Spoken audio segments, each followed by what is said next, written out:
बिस्मिल्लाहिर्रहमानिर्रहीम। इय्याक नअबुदु व इय्याक नस्तईन। या अल्लाह तेरी इबादत करते हैं और तुझसे मदद मांगते हैं। सबसे पहले तमाम मीडिया का, तमाम सहाफ़ियों का शुक्रिया कि आप एक शॉर्ट नोटिस पे यहाँ पे आए और इस प्रेस कॉन्फ्रेंस को आप कवर कर रहे हैं। जैसे आप सबको पता है कि आप सबको यहाँ बुलाने का मकसद जो था, आज हमारा 43वां कैबिनेट की मीटिंग थी। वहाँ पे जो एजेंडे पे था, जो चीज़ें वहाँ पे डिस्कस हुई, जो पॉलिसियाँ डिस्कस हुई, सुहेल आफरीदी सीएम खैबर पख्तूनख्वा ने उसको हेड किया, उसके बारे में तफसीलात से आगाह करना था। आज 43rd प्रोविजनल कैबिनेट की मीटिंग थी।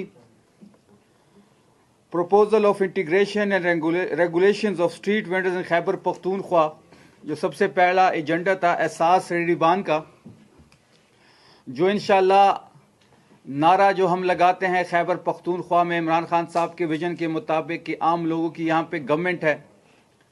और आज की ये जो एहसास रेडी बान का जो एजेंडा कैबिनेट में पेश हुआ, ये एक आम बंदे की ज़िंदगी को बेहतर करने के लिए, बेहतर बनाने के लिए इंशाल्लाह ये एक इनकलाबी इक़दाम साबित होगा। एहसास रेडी बान का जो कानून साजी होगी उसको असम्बली में पेश किया जाएगा।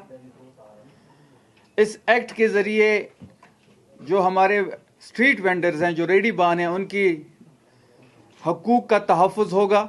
एक मुख्तात अंदाजे के मुताबिक इस वक्त खैबर पख्तूनख्वा में 1,40,000 स्ट्रीट वेंडर्स हैं, रेडी बान जिसको हम आप ज़बान में कहते हैं, और ये 130 बिलियन का बिजनेस करते हैं अपनी फैमिलीज़ के लिए। ये एक बहुत बड़ा सेक्टर है जिसको खैबर पख्तूनख्वा के वज़ीर आला ने ख़ास तौर पे इस एक्ट को, इस कानून साजी को, इस एहसास रेडी बान को, इस पे एम्फसाइज किया। और हम एक डेडिकेटेड प्लेस बनाने जा रहे हैं इन तमाम लोगों के लिए जो वहाँ पे ये खड़े होंगे, इनकी रजिस्ट्रेशन होगी। आपने देखा होगा जब तहरीक इंसाफ की हुकूमत थी मरकज़ में, फेडरल गवर्नमेंट 2018 के बाद, तो G11 मरकज़ में सानिया नश्तर साहब ने एक पायलट प्रोजेक्ट वहाँ पे स्टार्ट किया था, जिसका विजिट वज़ीर आज़म इमरान खान साहब ने भी किया था। और वो अकेले वहाँ पे गए थे बग़ैर प्रोटोकॉल के। वही विजन सीएम खैबर पख्तूनख्वा सुहेल आफरीदी साहब खैबर पख्तूनख्वा में शुरू करना चाहते हैं, वही पॉलिसी लाना चाहते हैं। इसके लिए तमाम शहरों में डेडिकेटेड जगह होंगी। वहाँ पे ये सारे एक मॉडल के तौर पे वहाँ पे ये जितने भी हमारे रेडी बान हैं वहाँ पे अपना बिजनेस करेंगे। इनके हकूक़ का तहफ़्फ़ुज़ होगा। आपने अक्सर देखा होगा कि अक्सर शहरों में TMA के जो मुलाजमीन हैं वो इनको हरास भी करते हैं, इनकी चीज़ें भी ज़ब्त कर लेते हैं और इनको तंग भी किया जाता है। तो ये जो खैबर पख्तूनख्वा की मिसाली हुकूमत है, अवामी हुकूमत है, जिसका चीफ मिनिस्टर एक आम आदमी है, वो आम आदमी के लिए सोच रहा है। और उसी सोच पे आज की ये जो एजेंडा था उस पर बातचीत हुई, उस पर काफ़ी बहस हुई और इंशाल्लाह ये असम्बली के पास अब एज अ एक्ट के ज़रिए जाएगा और वहाँ से पास होगा। और हम इंशाल्लाह तमाम स्ट्रीट वेंडर्स को एहसास रेडी बान के जो दायरा इख्तियार है उसमें लेके आएंगे। इनके हुकूक़ का तहफ़्फ़ुज़ भी होगा और इनके लिए एक बेहतरीन बिजनेस का माहौल भी मुहैया किया जाएगा। इसके साथ साथ क्रिएशन ऑफ न्यू डिस्ट्रिक्ट अपर स्वात की बात हुई, तो उसके लिए जो नाम है नए ज़िले के लिए बर स्वात का इंतखाब हुआ और उसका हेडक्वार्टर जो होगा मट्टा होगा। उसके साथ साथ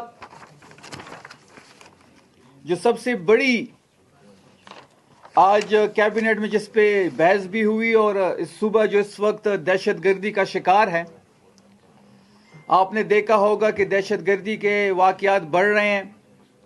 आपने देखा होगा कि सूबे के अमन व अमान की जो सूरत हाल है उस पर सूबाई हुकूमत बड़ी कंसर्न है। सूबाई हुकूमत का सबसे बड़ा चैलेंज जो है इस वक्त वो सूबे में अमन व अमान की सूरत हाल है।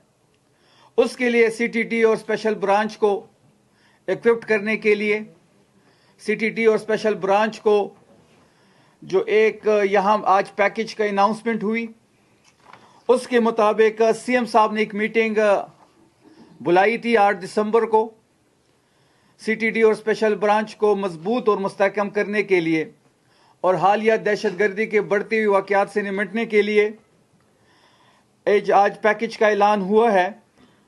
17 अरब रुपए का पैकेज का ऐलान हुआ है। 7 अरब रुपए की जो एलोकेशन है वो 100% हो गई है, जिसमें आप देखेंगे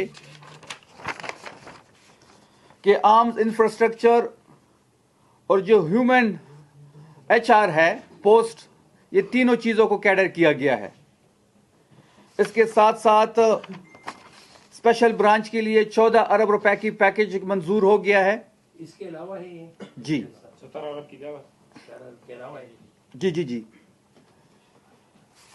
और वो जो 7 अरब का CTD का पैकेज है वो फुली फंडेड होगा। उसमें गाड़ियों का, आर्म्स का, इनके इंफ्रास्ट्रक्चर का और इसके साथ साथ जो ह्यूमन रिसोर्स चाहिए होगी वो इसमें हायर की जाएंगी। और आप ये देखेंगे कि इंशाल्लाह इस पैकेज के बाद हम CTD को वेल इक्विप्ड कर रहे हैं।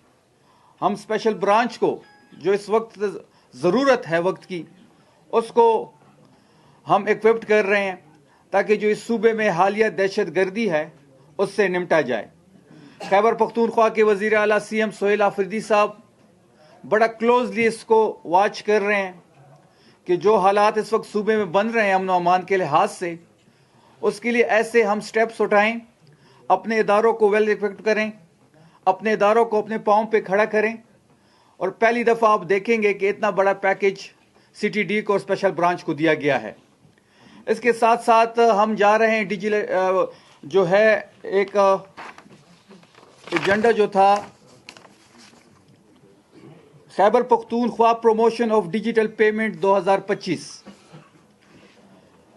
तमाम सूबा इंशाल्लाह 2 साल का ट्रांजिशन पीरियड होगा जिसमें डिजिटलाइज पेमेंट्स की तरफ हम जा रहे हैं। 170 सर्विसेज इसमें होंगी और हम स्टार्ट 21 सर्विसेज से ले रहे हैं। इसमें पर्सन टू गवर्नमेंट भी होगा, गवर्नमेंट टू वेंडर भी होगा। हर शॉप पे QR कोड होगा और ये 2 साल में इंशाल्लाह हम इंप्लीमेंट करने जा रहे हैं। जून 2026 तक हम इस सूबे को डिजिटल पेमेंट बिल एक आ रहा है असेंबली में, और जून 2026 तक सूबा जो है वो डिजिटलाइज भी हो जाएगा पेमेंट के हवाले से। और 2 साल बाद इसके चेक एंड बैलेंस का अमल भी शुरू हो जाएगा, जिसमें तमाम हमारे जो एडमिनिस्ट्रेशन है, चाहे हमारे ECs हैं, एडिशनल ECs हैं, वो भी इसका दौरा करेंगे, चेकिंग करेंगे। और हम चाहते हैं कि ये सूबा डिजिटल पेमेंट की तरफ जाए और जो पेपरलेस एक कॉन्सेप्ट है इस सूबे में इंशाल्लाह जून 2026 तक ये कंप्लीट हो जाएगा। इसके साथ साथ MAU फिस्कल पैक्ट पे बात हुई जो बिटवीन द प्रोविंस और फेडरल गवर्नमेंट का है, जो टैक्स के हवाले से है और हर साल टारगेट दिया जाता है। लास्ट ईयर जो है वो हम 157 बिलियन सरप्लस थे हमारा बजट, और पंजाब के अलावा बाकी सब सूबों ने अपना टारगेट पूरा किया था। तो इस बार जो टारगेट दिया गया है, पंजाब को 740 अरब का दिया गया है, सिंध को 340 अप्रॉक्स, खैबर पख्तूनख्वा को 220 का और 115 अरब आई थिंक बलूचिस्तान को टारगेट दिया गया है। उसके बारे में बात हुई, वो इंशाल्लाह खैबर पख्तूनख्वा 220 अरब का जो सरप्लस बजट है उस पे जून 2026 तक पहुंच जाएगा और ये हम अपना टारगेट अचीव कर लेंगे। इसके साथ साथ पेशावर की जो इस वक्त स्मोक की कंडीशन है, CM खैबर पख्तूनख्वा ने खुसूसी दिलचस्पी लेके ये चीज़ कैबिनेट में डिस्कस की और उसके लिए एक स्पेशल कमेटी बनाई गई है। वो कमेटी जो है, जो स्मोक की जो हालात है उस पर काम करेगी और अपनी तजावीज़ लेके आएगी। और आखिर में आप सब ने देखा होगा कि हालिया जो सियासी मंजरनामा है, जिस तरीके से अडियाला जेल के सामने मंगल के रोज़ पाकिस्तान तहरीक इंसाफ के वर्कर्स के साथ, ख़वातीन के साथ एक जुल्म और बर्बरियत का सिलसिला जो जारी है, जिस तरीके से केमिकल मिला के वाटर कैनन का इस्तेमाल होता है, آپ نے پچھلے منگل دیکھا ہوگا کہ ہمارے پارلیمنٹیرینز شاید خٹک صاحب کی ٹانگ فریکچر ہوئی، مینا خان صاحب بھی زخمی ہوئے، اور علیمہ آپا، نورین آپا اور عظما صاحبہ اور خواتین اس پہ جس طریقے سے انہوں نے واٹر کینن کا استعمال کیا وہ شرمناک ہے، اس کی مذمت ہوئی۔ اور جو ایف آئی آر کاٹی گئی ہے پچھلے منگل کو، وہ بھی ایک مذاق خیز ہے کہ اس میں 780A اور باقی دفعات لگائے گئے ہیں، اس میں ہمارے پارلیمنٹیرینز کو بھی ٹارگٹ کیا گیا ہے، اس کی مذمت ہوئی۔ اس کے ساتھ ساتھ انشاءاللہ اگلے فرائیڈے کو 44واں کیبنٹ کی میٹنگ ہوگی، اس میں باقی چیز ڈسکس ہوں گی۔